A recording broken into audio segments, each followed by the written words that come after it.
დაუკვირდით ქვესათაურად რა უწერია თავშეკავებას უბიწოების საფუძველი ეხლა უყურე რა საოცარი რამე ვთქვა თავად უბიწოება ხო არის საფუძველი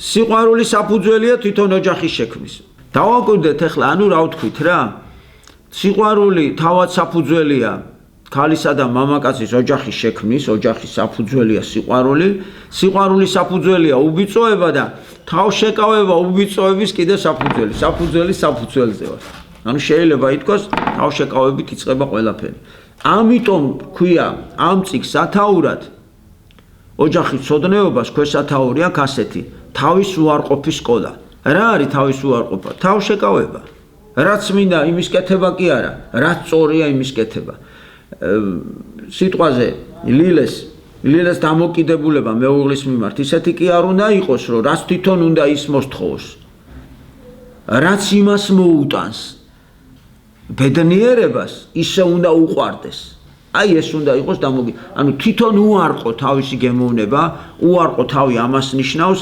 დაითმინა თავი შეიკავა რომ არაფერი აწყენინოს და ეუბნება ჩემო საყვარელო შენ რაც გინდა ის წამოიღე შენ რო ვიცი კარტოფილი გიყვარს კარტოფილი გავაკეთოთ დღეს ამ დროს თვითონ კარტოფილი არ უყვარს ეხლა ეს ხო პატარა ნიუანსია მაგრამ ამ პატარა ნიუანსებზეა ის ყველაფერი და ამას უნდა მიეჩიო და ის როგორც ამას მიხვდება თვითონაც ასე დაიწყებს ცხოვრებას და სულ ასე უნდა ვიყოთ ჩვენ მე როგორ გავაბედნიერო და იმან როგორ გამაბედნიეროს მეტი არაფერი არ არის წმინდა ოჯახი და თუ ჩვენ ვერ შევძელით ესე იგი ვერანაირ სამოთხეზე ტყუილად ოცნებოთ ნუ სამოთხეა ის არის მე ის ჩემი ევა როგორ გავაბედნიერო ჩემი ქმედებით და ევას მიზანი ის არის ადამი როგორ გააბედნიეროს სამოთხეში მიხვდით ეხლა უყურე თავშეკავება არის ყველა ქრისტიანული სათნოების საწყისი და საფუძველი ვთქვით ის ყველა სათნოების საყრდენია ყველაფერთან ერთად სიტყვა საყრდენით შემოვიდა ეს წმინდა მამა ეფრემ ასური რომელიც უდიდესი წმინდა მამაა უბიწოები მოხვეჭამ და შენარჩუნება შეუძლებელია კვებასა და სასმელში ზომიერი თავშეკავების გარეშე აი მოდი დავიწყოთ ახლა კვებით იმიტომ რომ წმინდა მამები ასე ამბობენ რომ მთელი სათნოებები და მთელი ვნებები კვებაზეა დამოკიდებული აი რა გინ მოულოდნელიც არ უნდა რა შუაშია ხო რა შეჭამ მაგრამ არ ყოფილა ეს აი სამწუხაროდ ყველაზე ძნელი მოსარევი თურმე მაინც მუცელი ყოფილა ადამიანისთვის ხო საკვებში თავშეკავება და მარხვა უბიწოების საყრდენია მისი საიმედო მცველია იოანე ოქროპირი გვეუბნება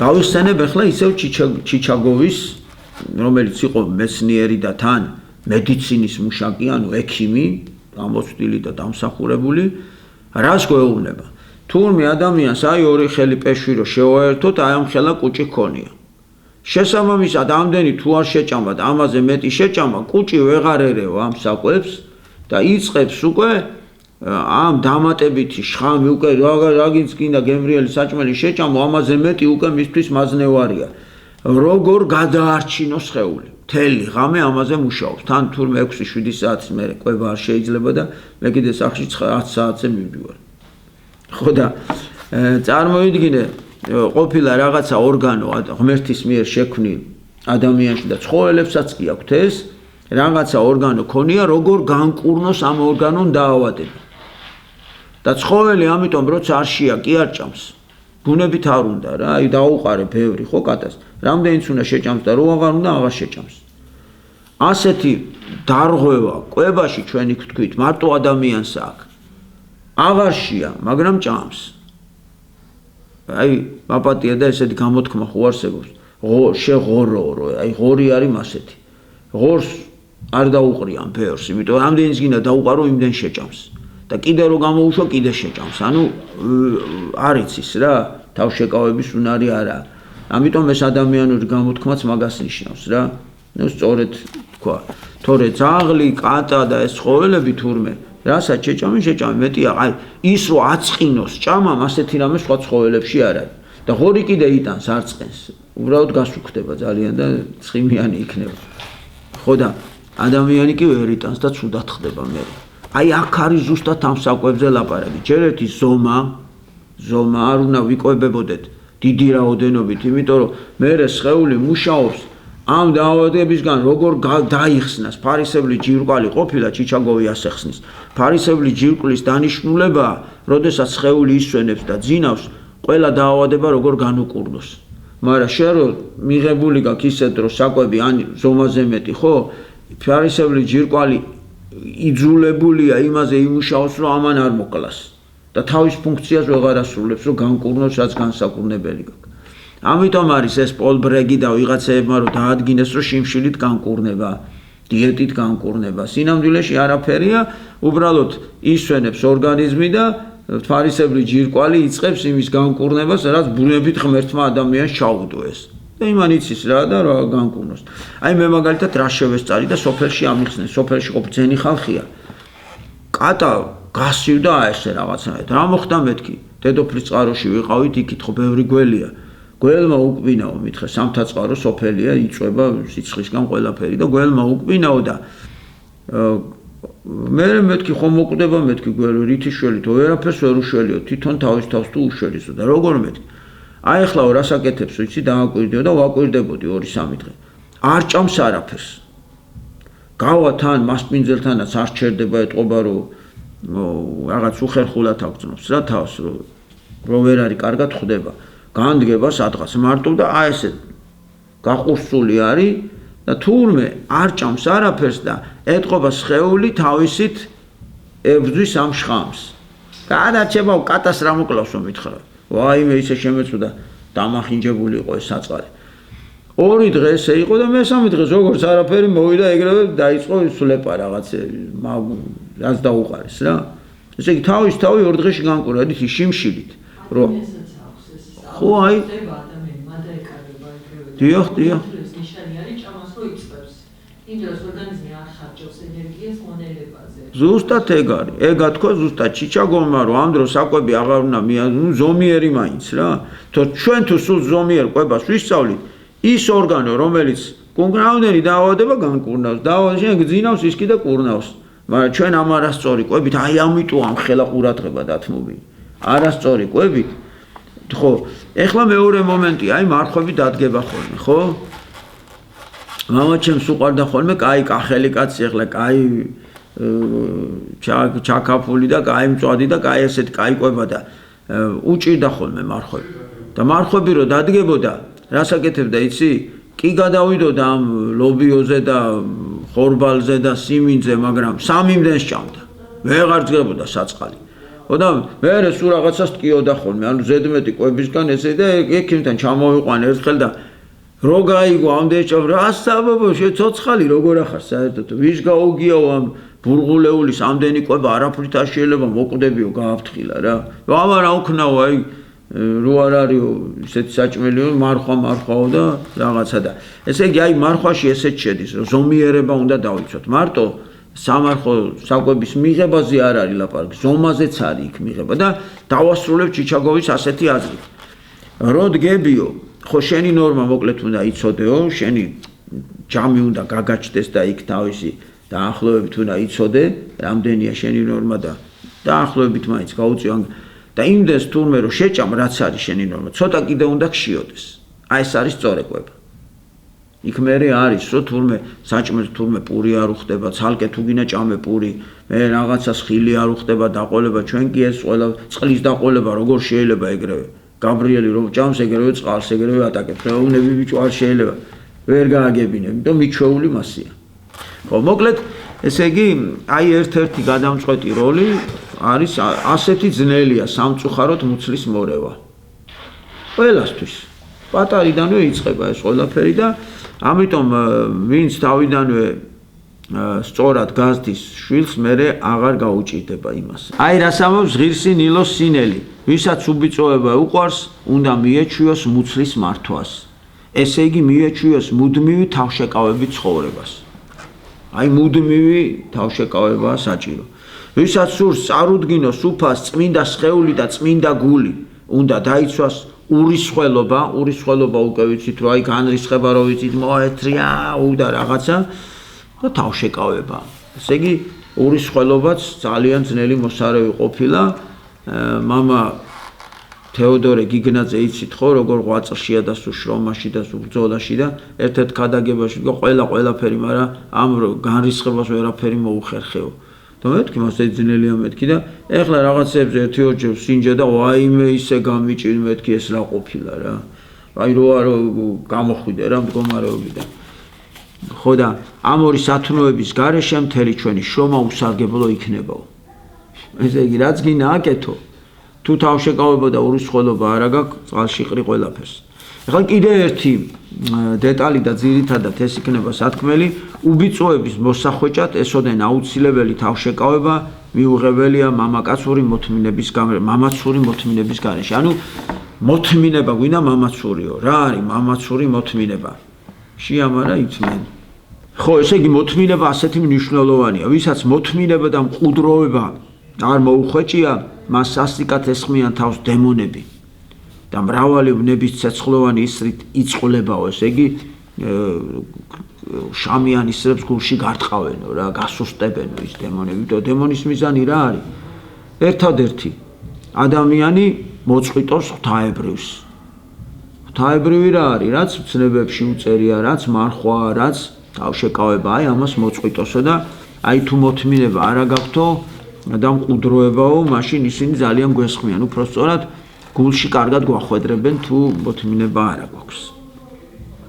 მოთმინება გულის ისეთი წამალია, რომლითაც ნადგურდება არა მხოლოდ მრისხანების, სევდის, მოწყინების, ამპარტავნების, სიამაყის უნება, არამედ გულის თქმაცო.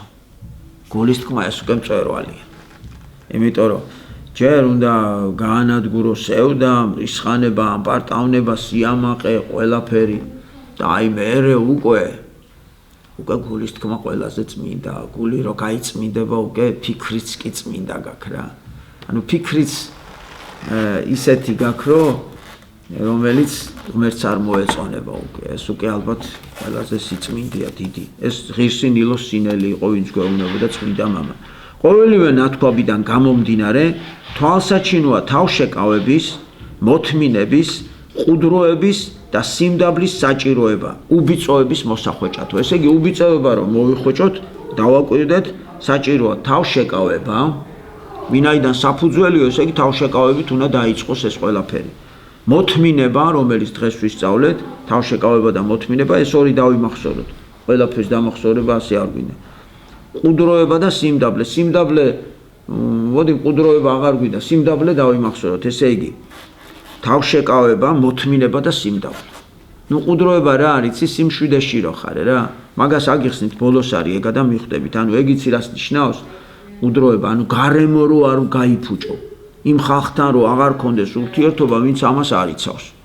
თორე ის გაზიანებს თავისი სიტყვით, ბილსიტყვაობით, თავისი ასე თქვათ, უდიერი დამოკიდებულებით სამყაროსა და ღვთის კანონების მიერ, გინდა არ გინდა ქსვრის და გაჭუჭყიანებს.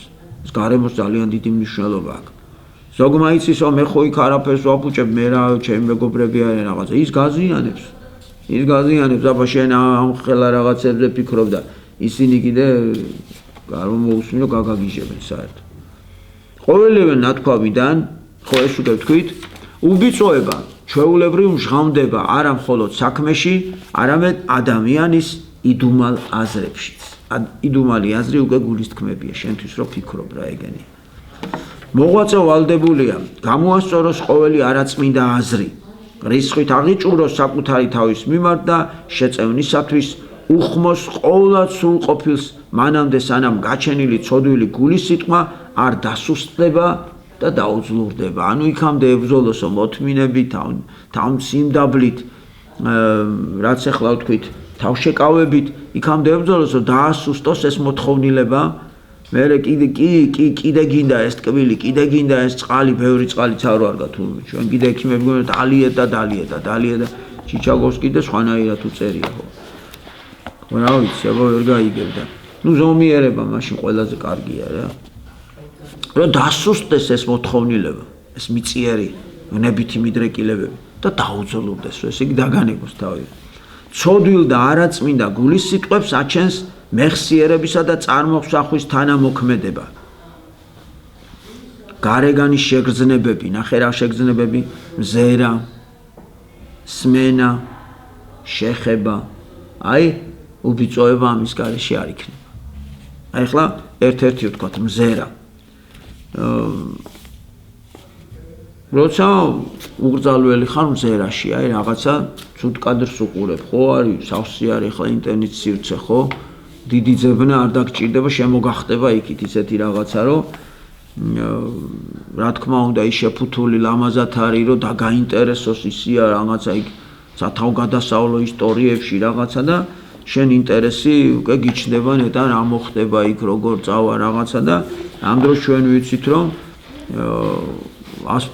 თითქმის ესე იგი აბსოლუტური უმეტესობა ფილმებისა სულ გარყვნილი სცენებით არის და ის ერთი პატარა კადრიც კი რამოდენიმე თვე ვეღარ გამოდის შენი მეხსიერების სამყაროდან. ის ერთი კადრი ხომ მოკავი ერთი წუთი ნახე თუ ნახევარი წუთი. იმდენად ხშირად მერე ტივტივდება ეს. მიხდი რომ უკვე უბიწოებაზე ძალიან ძნელია საუბარი. აი ამიტომ უნდა ამ ყველაფერს დაკვირვება. თითქმის ყოველი ნება სულთან მოდის წარმოსახვისა და მეხსიერების თანამოქმედებით. ანუ იმან კადრი დაიმახსოვრა და ეხლა მეხსიერებას აწვდის ის ბოროტი. აწვდის იმან ხო დაამახსოვრა. რამდენი წამოწევით აბა მოგიგდებს იმ კადრს. და რამდენი ხანი უნდა რომ ის დაივიწყო რა. ამასობაში კიდე რაღაც ამოგივარდება იქ კიდე ისეთი რომ ეს ღირსი ნილოს სინელი იყო. ეხლა ღირსი ეფრემ ასური. უბიწოების სათნოების მოსახვეჭად მოღვაწე ქრისტიანისთვის აუცილებელია თაღშეკავებით შებოჭოს თავისი საგრძნობლები, განსაკუთრებით მზერა, სმენა, შეხება და სიტყვის ნიჭი, ანუ ენა. ეს ფაქტობრივად რა არის ღირსის ნილოს სინელმაც ხო გითხრა. ეხლა ღირსი ეფრემ ასური, ანუ შეიძლება ეს ერთი და იგივე იყოს ზოგჯერ, მაგრამ ორივე წმინდანის აზრს ტოვებ, რომ ერთმანეთი შეავსოს. ხო, აქაც იგივეს გვეუბნება, მაგრამ აქ დაემატა ეხლა სიტყვის ნიჭი ენა. რა არის ენა? აი, განკითხვა რო გიყვარს სხვისი ჭორაობას რო ვეძახით. აი, უყურე ადამიანს რა სიამოვნებს, დააჯდება და ოღონდ სხვისი ცუდი ალაპარაკე და ასმენინე რა. ისეთ კბილად ილაპარაკე, ლამაზად მოყვები სერიალივით. ან კბილად მოისმენ, ვინ შენ არ სიამოვნებს, იმაზე აი გაჭოროებს რა. ჩვენ ხო გვიყვარს ასეთი რაღაც კაცსაც და ქალსაც. ხო და ქალებს თუ ყავის დალევის დროს უყვართ, კაცებიც არ იკლებენ ყავას ამ ბოლო დროს და კაცებიც ახერხებენ ღვინის დალევის დროს, რუდის დალევის დროს, კარგად ჭორაობენ უგეშინია რა, მაგრად გემრიელად. ხო და ახლა აი ნახე რას ამბობს სახარება. ერთხელ ხელდაუბანელები დასხდნენ მოციქულები და ერთი ეუნება ებრაელი კი, მაგრამ ხელები რატო არ დაიბანესო შენებმაო, მოიწამლებიანო და ქრისტე ეუნება. დაუბანელი ხენი კი არ წამლავს ადამიანის სულსო. წარმოთქმული ენაო. ესე იგი როგორი სიტყვა სიტყვი. აი, როცა ბილ სიტყვაობ ან უხეშ სიტყვას ამბობ ან შეურაცხყოფას მიაყენებ ან რა გამწარია რა შენი სიტყვა. ეს ნიშნავს რომ შენ გულშია ნებები და ცოდვა და იქიდან ამოდის ეს ყველაფერი. ანუ თქვი და ამით გახდა იქ შიგნით სიმწარე უკვე. აი ამაზეა ენაზეა ძალიან ბევრი რამე დამოგიდებული, იმიტომ რომ ენა ჩემი, მტერი ჩემი, ასეთი ცნობილი გამოთქმა არსებობს მართლმადიდებულ საღვთისმეტყველო წმინდა მამათა მოცემულა. ენა ჩემი, მტერი ჩემი. ანუ რო ვერ ვაკონტროლებ და რო ვერ ვიკავებ თავს საუბართან შედარებით, ეს შენ მტრულად მეკცევა, ჩემი თავის მტერი ხდები. აქ ლაპარაკია რა თქმა უნდა პირველ რიგში განკითხვაზე, ბილსიტყვაობაზე, ლაპარაკია სხვისი ცუდის გავრცელებაზე, სხვა ლაპარაკია აქ ყველაფერთან ერთად ესე იგი როდესაც ბევრს ლაპარაკობთ, ანუ ლაპარაკი რა ამაო ლაპარაკი, ამაო მეტყველება ქვია. აი ხანით რაიმე რას ვიქაქანე რა ძალამ რაღაცნაირად დაღლილი წამოხვედი და მე რა გადაავლე თვალი აი მე ეს ნახევარი საათი პაუზა არ გაგიკეთებია და რაღაცა დაცლილი ვითახარ და ფიქრობ რა მინდოდა რა გაჩუმდი რა შენ ჩემო თავ რა ძალა ქონდა ხო აი ამასაც კონტროლი უნდა რა. ამაო ლაპარაკი არ უნდა გადაღალო რა ხალხი რა, შენი ამაო ლაპარაკი. ეს ჩვენი ნაკლი არის ჩვენ. ვინც თავდაჭერილია ყვებასა და სიტყვაში, მაგრამ თვალებს აცეცებს, უკრძალველად იცქირება, ეს ალბათ უფრო კაცებს ეხებათ, ვერ შეძლებს მყარი უბიწოების მოხვეჭას. ეხლა იცით რომ ჩვენი გოგოები ძალიან გამომწვევად იმოსებიან და სამალი რა არის ხო? განსაკუთრებით ზაფხულში და განსაკუთრებით ზღვისპირა და ისეთ ადგილებში და ეხლა ეს საცტური თანამედროვე საცტურია და ვერ გაექცევი, იმიტომ რომ რაღაც ისეთი მოდაა რომ თითქოს ეს გამომწვევად ჩაცმა რაღაცა სიამოვნებს და რაღაცნაირად მას ეს ანიჭებს რაღაც შინაგან ხალის და აი რას იცით წმინდა მამები, კარგი, შენ თქვათ არ ფიქრობ ცუდს, არც გულის თქმა არა გაქვს ცუდი, ძალიან მოკლე კაბებზე ვიძახი სიტყვანი, ან გამომწვევი შეიძლება შარვალიც იყოს, ხო გამომწვევი, 1000-ნაირი, მაგრამ ის სხვამ რომ გამოგაყოლა თვალი და 1000 სიბილწე გაიფიქრა, ის ხო ჩააგდე ცოდვაშიო, აი წმინდა მამები მაგას ამბობენ. კარგი, შენ არც იცი იმა რა გაიფიქრე, შენ გაიარე რა შენთვის რა, იმან შემოქმედ ვერა ვიცი, იმა რა შემომხედა, იმა სადუყურო მე ფიქრობ, მაგრამ არ არის ესე, შენმა გამომწვევმა ჩაცმამ ის ჩააგდო ცოდვაში, ეს ცოდვა შენს გეთვლება, პირდაპირ, ანუ უბიწოებას ასე ვერ მოიხვეჭ რა, უბიწოების მოხვეჭა ასე იოლად არ ხდება, აი ამაზეა ლაპარაკი, რომ სიტყვაზე კარგი შენ ჩაიცვი ეგა და შენ გულის თქმა სუფთა გაქვს. მაგრამ აქ ლაპარაკი ის არისო, რომ სხვა რო ჩააგდე ამ ცოდვაშიო, შენ ამით უბიწოებას კარგავ. ეს არ არის სწორე ამ თვალსაზრისით. როგორც დაზიანებული წყალგაყვანილობა ვერ შეაკავებს წყალს, ასევე გაფანტული თვალი ვერ შეინარჩუნებს უბიწო გონებას. ესეც წმინდა მამა ეფრემ ასური არის. აი, ასეთი ძნელია უბიწოების მოპოვება, ჩემო ძვირფასებო. ნუ იმრუშებ თვალით, თორემ გულითაც იმრუშებ. ამიტომაც მართალმა იობმა ძირითად წესად დაიდო, რომ ქალთა სახეებზე ასე შეხედვით უფლება არასდროს მიეცა თავისთვისო. ანუ სახეზე არასდროს ეს თავდახრილი ესაუბრებოდა. ნუ ახლა ეს უდიდესი წმინდანია. მაგის გაკეთება ძალიან ძნელია, მაგრამ თუ ყოველ შემთხვევაში ვერ ერავა თავის თავს ადამიანს, შეუძლება ეს გამოიყენოს.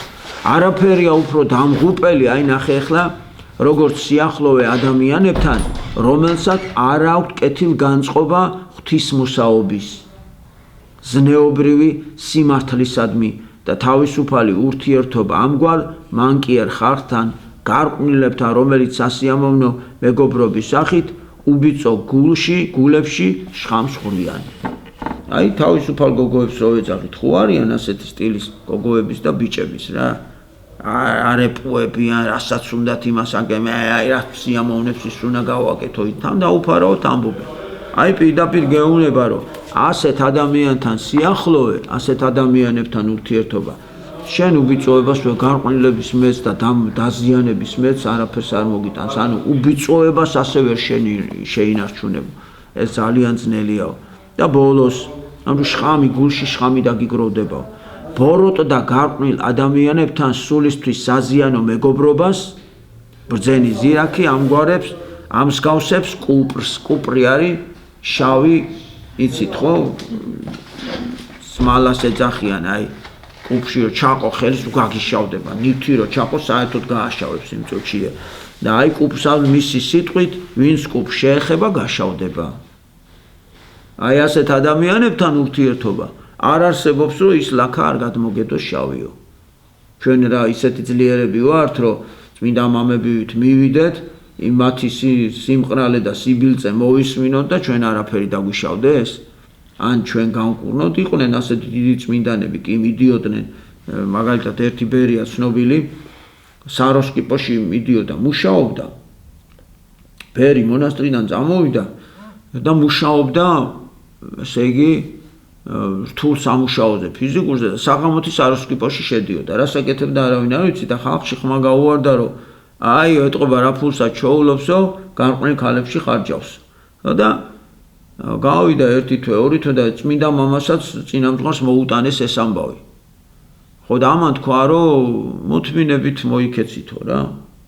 თქვენ ხო არ იცით თუ რას აკეთებთ და დააცადეთო რა დავაცადოთ და ღმერთი გამჟღავნებთ და ხო იცი რა გამჟღავნდა იქ ერთი კლასელი გოგო იყო ამისი რომელიც გარყვნილი ცხოვრებით ცხოვრობდა ანუ ფულის საშუალებლად ამ საქმეს აკეთებდა ამან რო გაიგო მივიდა და უთხრა რატო აკეთებო აუხსნა რომ ესე ჯოჯოხეთია და ეს ღმერთს არ მოწონს და რაღაც მთელი ამბავი და იმანაც აუხსნა რომ აბა რა ვქნაო აი რითი ვინახო ოჯახი არსად არ არის არც ამუშაო რა გავაკეთო არაფერი არ ვიცი ხო და რამდენს იღებ დღეშიო და ამდენს და ამდენს მე რო ეს თანხა მოგიტანო მაძლევ პირობას რომ შენ აღარ გააკეთებო და გაძლევ პირობას ეს ავიდო და მუშაობდა და დილით მისცემდა და ის ერთი დღე დახსნილიყავდა და გადამულად ერთ თვითე და ორი თვე და მერე სინანულში ჩავარდა მონასტერში გაყვა და მონაზონი გახდა დიდი წმინდანის ქალბატონი ასე გადაარჩინა იმისმა ხო და ჩვენ კიდე რა ვიცით რისთვის შედის ამიტომ არ შეიძლება განკითხვა რა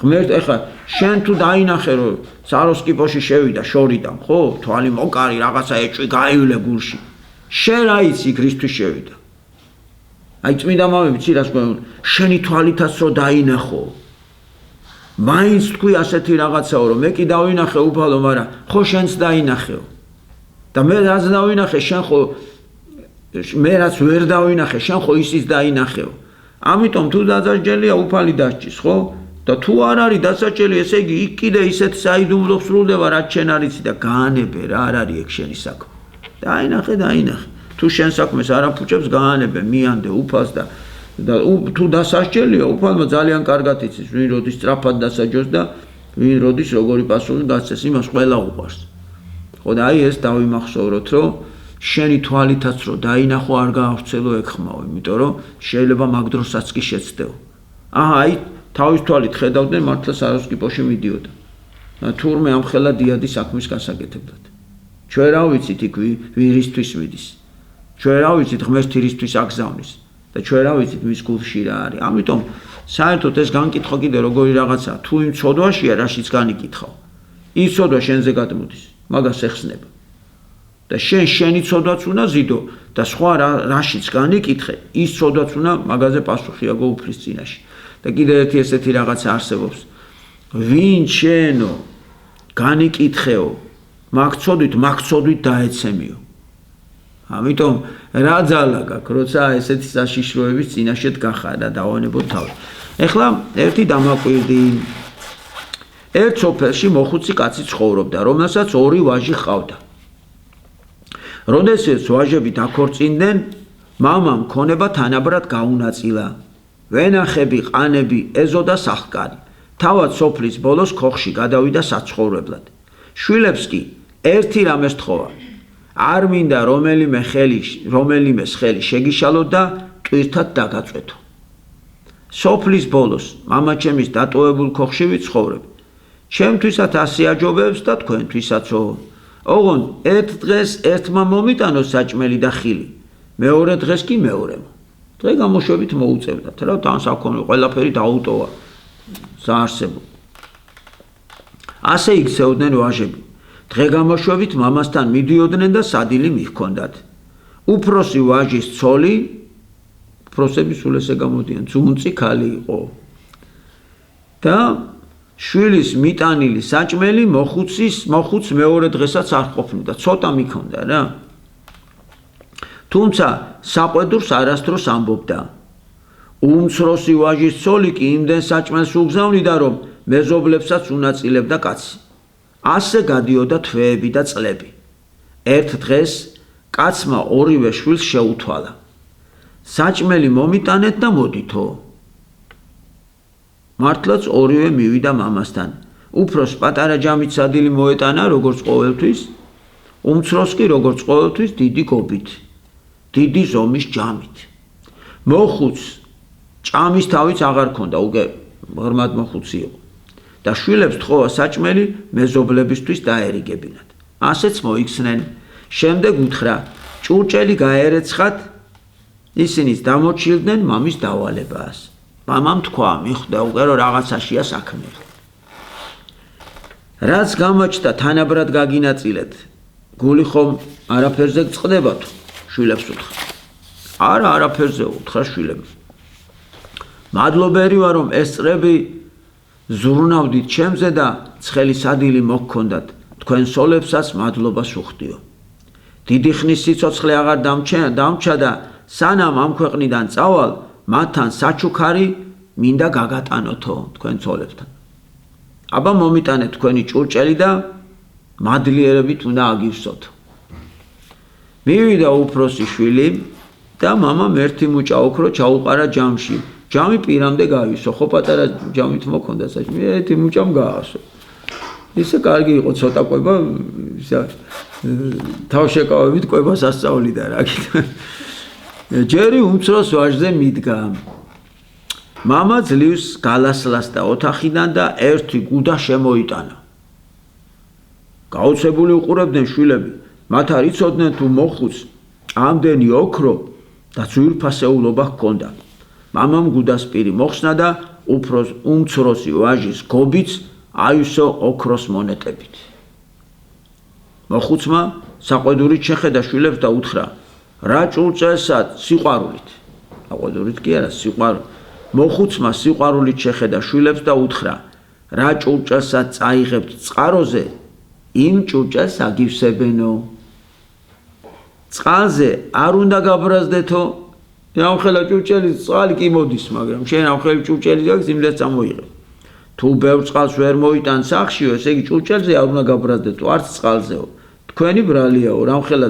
რამდენი ჭურჭელი წაიღეთ იმდენს მიიტანთ არც ჭურჭელია დამნაშავე და არც წყალიო ნურც მას დაუწყებთ ფეხების ტყმას გახსოვდეთ ყველა იმ სარწყალით მიიღებს რომლითაც გასცემსო ანუ შენ რამდენსაც გასცემ ღვთიდანაც იმდეს მიიღებ აი ესეთი დასკვნა არის ანუ ეხლა ჩვენ ასეთი რამე გავაკეთოთ დავაკავშიროთ უბიწოებასთან უბიწოებაც ასია ჩემო ძვირფასებო რამდენსაც იშრომებ იმდეს მიიღებ უფლისგან ამ შემთხვევაში დღეს ვისწავლეთ მოთმინება და თავშეკავება რამდენსაც ჩვენ თავს თავშეკავებას ასწავლი იმდენ საჩუქარს უფლისგან მადლის სახით მიიღებ რამდენსაც მოითმენ და არ განდრისხდები და არ ატეხავ ერთ ამბავს და რაღაცას იმდენი უფლისგან მოიგებ სიყვარულით ეს არის ჩვენი დასკვნა და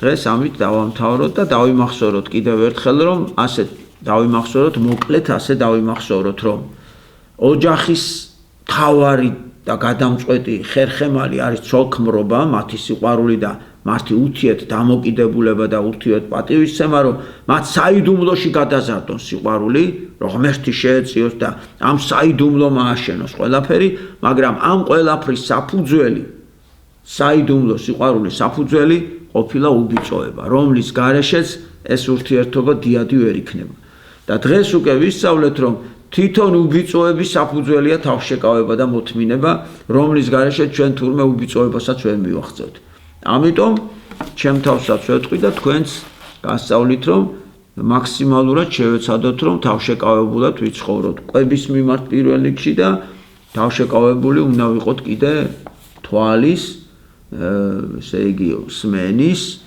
ენის და გულის თქმის მიმართ თუ გვინდა რომ უბიწოება მოიპოვოთ